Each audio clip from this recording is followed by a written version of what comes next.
Ce film nous a montré la mort de Walter White, mais personne ne s'en est rendu compte. Après une conclusion considérée comme l'une des meilleures de toute l'histoire des séries, l'univers cruel de Breaking Bad renfermait encore quelques mystères. Et parmi eux, le destin de Jesse. Mais 6 ans plus tard, Netflix a décidé de nous offrir la réponse. Et c'est comme ça que ce détail qui hantait les fans a donné naissance au film El Camino. Netflix, aujourd'hui maître dans l'art de sauver des séries annulées, mais aussi d'en acquérir d'autres pour les faire découvrir au plus grand nombre, semblait à première vue simplement surfer sur la nostalgie et le profit.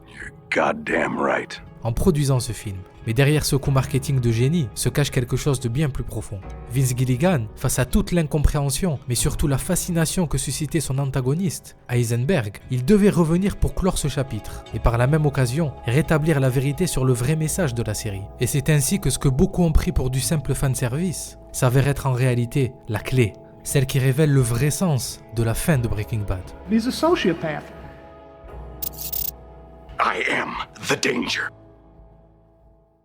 Si la série Breaking Bad est autant appréciée, c'est parce qu'elle dépasse le simple récit criminel. C'est une tragédie moderne, où un homme ordinaire, doué, intelligent, est broyé par ses propres choix, car il est rongé par un défaut fatal, l'orgueil, Say my name. qui va le pousser à franchir des limites morales de plus en plus extrêmes. La série ne raconte pas seulement une ascension, I won. mais surtout une chute inéluctable, où le spectateur, à la fois horrifié et fasciné, assiste à la transformation irréversible du protagoniste en antagoniste. Et c'est ça, la première force majeure de l'œuvre, qui réside dans la construction progressive de l'arc narratif de Walter White. Car la série ne présente pas un criminel déjà formé, comme dans Les Sopranos, Gomorrah ou même récemment dans Mobland. Elle nous montre plutôt, étape par étape, le processus de dégradation morale d'un homme qui voulait à la base simplement avoir assez d'argent pour que sa famille puisse vivre décemment après sa mort, jusqu'à ce qu'on nous révèle sa vraie nature. Il n'a jamais fait cela pour sa famille, mais pour lui-même. I did it for me.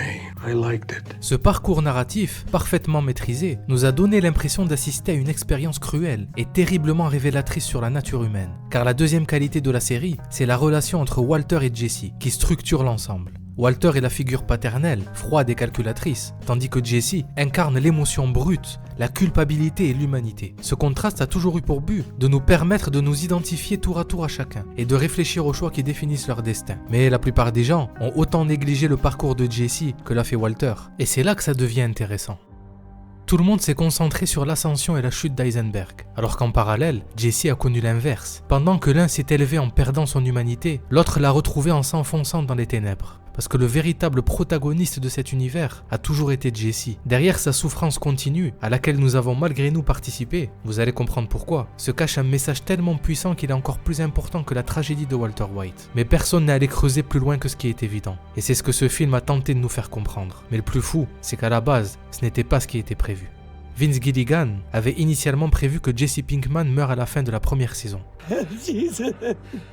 I don't want to die. Car il devait être un simple outil narratif. Mais un imprévu est venu tout chambouler. Tout comme les imprévus dans la série ont défini le parcours de la plupart des personnages, en révélant leur véritable nature, la même chose s'est produite dans la vraie vie, la grève des scénaristes. Entre 2007 et 2008, alors que la saison 1 devait avoir 9 épisodes, à cause de la grève, seulement 7 ont été tournés, et la saison est sortie telle quelle. Ce qui veut dire que la mort de Jesse a été retardée. Mais ça a surtout laissé le temps à l'équipe et surtout à Vince de renforcer leur idée de garder Jesse, car dès les premiers épisodes, Aaron Paul les avait impressionnés avec sa performance brute, sincère et humaine. Et c'est comme ça qu'ils ont finalement changé d'avis sur le sort qui était réservé à son personnage. Mais vous savez, nous aussi on a contribué à ce changement. Après la diffusion de la saison 1, Jesse est rapidement devenu un des personnages les plus appréciés des spectateurs. Son côté maladroit, vulnérable mais profondément humain, contrastait avec Walter. Et les fans ont eu de l'empathie pour lui. Ce qui a confirmé que le personnage avait un énorme potentiel. Car sa différence fondamentale avec Walter White ne pouvait que servir à accentuer les défauts de ce dernier. Mais le problème, c'est que ça l'a aussi condamné. Car à partir de ce moment, une seule direction s'offrait à lui,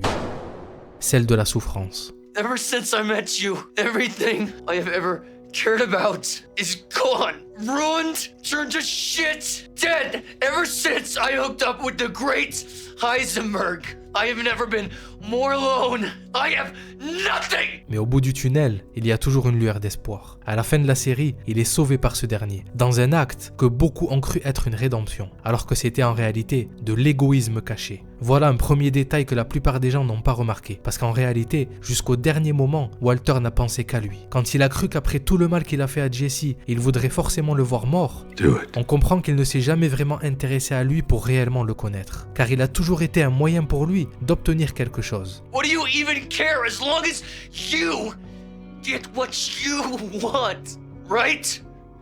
You don't give a shit about me. Et jusqu'à la fin, il a eu le culot de croire qu'il pourrait obtenir la mort de ses mains pour recevoir une sorte de pardon venant de lui. Mais Jesse l'avait compris. Say you want this! Et il allait certainement pas lui faire ce cadeau. I want this. Then do it yourself. Voilà pourquoi il le laisse mourir seul, entouré par ce qu'il a construit et qu'il l'a ironiquement détruit. Walter White a bâti un empire, mais au prix de son âme. Quant à Jesse Pinkman, il a traversé l'enfer et a malgré tout conservé la sienne. Il est toujours vivant, brisé, mais pas détruit. Voilà comment c'était censé se terminer. En s'enfuyant avec la Chevrolet El Camino, qui se traduit par le chemin en espagnol, ce moment devait symboliser son chemin vers sa liberté. Mais il restait malgré tout une dernière couche narrative, jusque-là inexplorée, qui devait être mise en avant pour que le public puisse réellement comprendre le sous-texte de la série. Et tout naturellement, Netflix en a profité. Mais si c'était en réalité à cause de nous. 6 ans plus tard, alors que la série était terminée, l'engouement pour celle-ci n'a pas pour autant diminué. Breaking Bad a connu une véritable renaissance grâce à sa diffusion sur Netflix. Et logiquement, d'un point de vue stratégique, la plateforme a utilisé notre attachement émotionnel pour la série et a capitalisé dessus, en produisant le film El Camino. Mais si c'était en fait notre fascination pour les antagonistes qui lui a donné vie. Dans El Camino, pour la première fois, Jesse doit se battre sans Walter, sans personne pour le manipuler ou le guider, juste lui et ses choix. Et la première chose qu'il décide de faire, c'est d'aller chez ses amis Badger et Skinny Pete. Ces deux-là lui offrent une cachette, une douche, un repas chaud et surtout un peu de dignité. Cette scène est très symbolique parce que Jesse, souvent méprisé et seul, reçoit ici une preuve d'amitié sincère. Et lors d'un flashback, qui est la première scène du film, on comprend que les seules personnes qui lui ont voulu du bien l'ont indirectement guidé vers le chemin de sa rédemption. Where'd you go? Hear me. If I were your age, starting fresh, Alaska. Tout au long de sa cavale, Jesse affronte ses fantômes, les lieux où il a souffert, les visages de ceux qu'il a perdus et enfin les hommes qui l'ont asservi. Et pour se libérer vraiment, il doit plonger une dernière fois dans la violence. Mais cette fois, il le fait pour vivre. Et ce qui est ironique, c'est que cette scène est presque la même que la dernière scène avec Walter, sauf que lui en ressort vivant, en prouvant à tout le monde qu'il a toujours été sous-estimé.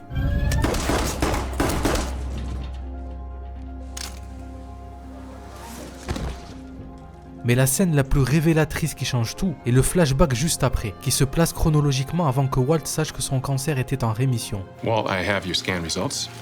Yeah. And you're showing signs of remission. Après l'épisode où ils ont failli mourir dans le désert. Et c'est là où le film en devient indispensable pour la compréhension du personnage d'Eisenberg. Cette scène inédite est littéralement la plus importante de toute la saga, parce qu'elle nous montre le moment où Heisenberg est né. Jusqu'à cet instant, Walter était toujours présent, parce que sa peur imminente de mourir était à son paroxysme. Il s'inquiétait réellement pour sa famille, et il voulait que Jesse ait un futur. What about you, Jesse? What is stopping you from going to college? Et il aurait pu l'avoir, mais il a fallu qu'il sache, juste après dans la série, qu'il avait encore du temps pour vivre, pour que tout bascule. Alors qu'il aurait pu s'arrêter là, et se contenter du butin plus que suffisant qu'il avait amassé pour profiter de sa famille. Mais non. I was alive. Il a fallu que son égoïsme reprenne le dessus. You're really lucky, you know. You didn't have to wait your whole life to do something special. Et c'est comme ça que ce jour-là, Heisenberg est né, et Walter White est mort. Car le cancer qui le rongeait avait toujours été Walter White. Parce qu'il a toujours été sa conscience qui l'empêchait d'être pleinement qui il est vraiment, et qui retenait encore son humanité. I have spent my whole life scared. 50 years I spent like that. But you know what? Ever since my diagnosis, I sleep just fine.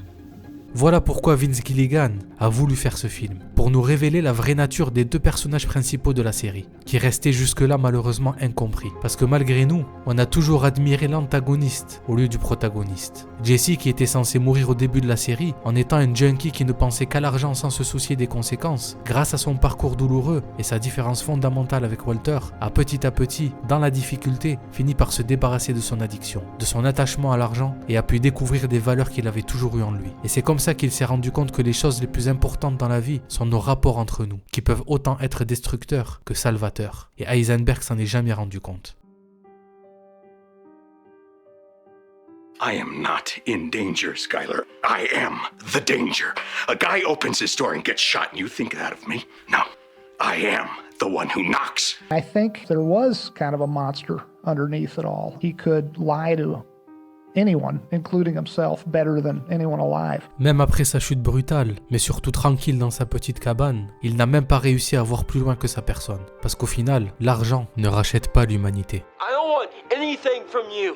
I don't give a shit. You killed Uncle Hank. Alors que Jesse, au fond d'un trou, traité comme un esclave, ou plutôt un animal, n'a jamais cessé d'être humain. Son parcours est la vraie quête de rédemption de la série, parce que tout ce qu'il a perdu lui a permis d'être qui il est. Vous savez, parfois, il faut passer par la souffrance pour pouvoir s'en sortir. Et je le sais que trop bien. Ici, contrairement à la fin de la série, ce n'est plus un hurlement de rage, c'est un silence paisible. Celui d'un homme qui, malgré ses cicatrices, a enfin eu une chance de vivre. Parce qu'il a décidé de retenir le positif pour ne pas laisser le négatif le corrompre. Il a toujours été le héros de cette œuvre. Voilà pourquoi il a eu le privilège de clôturer cette saga, et le seul à avoir eu droit à une seconde chance. Alors qu'on pourrait croire que c'est une fin commerciale dictée par l'attachement émotionnel du public, El Camino est avant tout une œuvre sur la reconstruction de soi. Et je pense que Jesse a pleinement mérité qu'on s'y attarde dessus, même 6 ans plus tard. À travers son parcours, Vince Gilligan nous a fait comprendre que même brisé, il faut se donner les moyens pour se reconstruire, et ne pas laisser le jugement et l'influence des autres nous définir. Certes, il n'a plus rien, plus de famille, plus d'amis et plus d'identité, mais il a quand même choisi d'avancer. Là où Walter voulait prouver quelque chose au monde, Jesse, lui, veut juste redevenir quelqu'un à ses propres yeux. Et n'est-ce pas ça finalement le plus important? D'abord réussir à s'aimer soi-même, pour être capable d'aimer les autres. On a certes un peu mieux compris ces deux personnages, mais il y a un troisième qu'on avait tous vraiment sous-estimé, et qui s'avère être bien plus intelligent que ce que la série nous a fait croire. So if you want to make more money and keep the money that you make, better call Saul. Et Vince Gilligan, en nous racontant son histoire, ne va pas nous décevoir, car il va nous offrir une série, voire un personnage qui a peut-être même surpassé l'original. Mais je vous garde ça pour une autre vidéo. Si la vidéo t'a plu, un petit like et un petit boost ne serait pas de refus. Et si tu n'es pas abonné, n'hésite pas. Allez, salut!